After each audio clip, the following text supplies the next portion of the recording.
গত 54 বছর ধরে 1971 সালের পর থেকে আজকের এই দিন পর্যন্ত আমাদের দেশে আল্লাহর আইন অনুযায়ী চলা হয় নাই বলে দেশের মানুষ প্রকৃত শান্তি থেকে অনেক দূরে আছে। বলেন তো, আমাদের ভিতরে কি শান্তি আছে?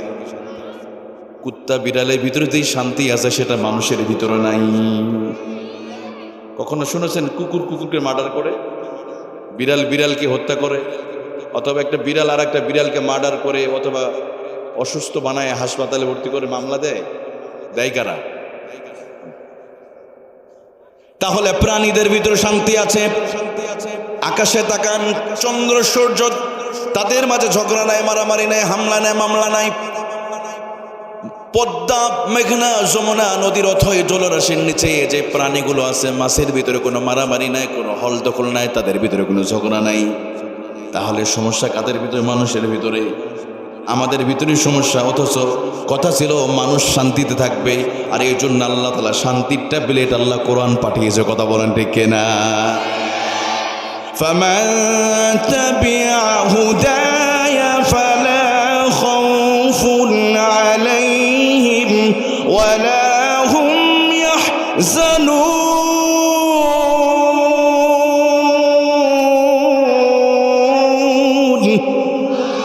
আল্লাহ তাআলা 1400 বছর আগে তিনি আমাদের সাথে কমিটমেন্ট করলেন, আমাদেরকে ওয়াদা করেছে, প্রমিস করে বলল, আল্লাহ বলে, বান্দারে তোমরা যদি কোরআনুল কারীম, আর এক নাম হলো হুদা, এই কোরআন দিয়ে যদি ব্যক্তি সমাজ রাষ্ট্র জীবনে কোরআন দিয়ে যদি তোমরা চলতে পারো, লা খাউফুন আলাইহিম ওয়ালা হুম ইয়াহজানুন।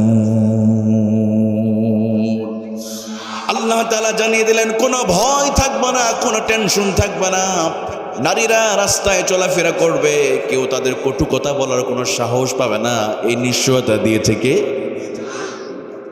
কথা ছিল কোরআন দিয়ে মানে চলবে, কিন্তু কোরআন দিয়ে চলি না বলে আমাদের দেশে শান্তি নাই। আমার প্রিয় ভাইয়েরা, অথচ আমরা বারবার শান্তির কথা বলা হয়, বারবার আমাদেরকে বলা হয় তোমরা আমাদেরকে পাঠাও, আমরা তোমাদেরকে শান্তি দিব। কিন্তু ক্ষমতায় যাওয়ার পরে নিজের পেট কেমনে বড় করা যায় সে প্রচেষ্টা আছে না? এই জন্য ওখানে কোরআনওয়ালা মানুষগুলোরে পাঠাতে হবে, যারা কোরআন পড়তে পারে। ওই টুপিওয়ালা, পাগড়িওয়ালা, নামাজি মানুষগুলোরে যদি ওখানে পাঠানো যায়, তাহলে তারা কোনো চুরি করবে না, দুর্নীতি করবে না। কথা কোন ঠিক কিনা? কারণ কোরআনে জ্ঞান যাদের ভিতরে আছে তারা কখনো চুরি করতে পারে না, গরিব মানুষকে কষ্ট দিতে পারে না। কোরআন সে নিশ্চয়তা দিয়েছে। এই জন্য আমরা সে কোরআনের সাথে আসি না নাই? আসি তো।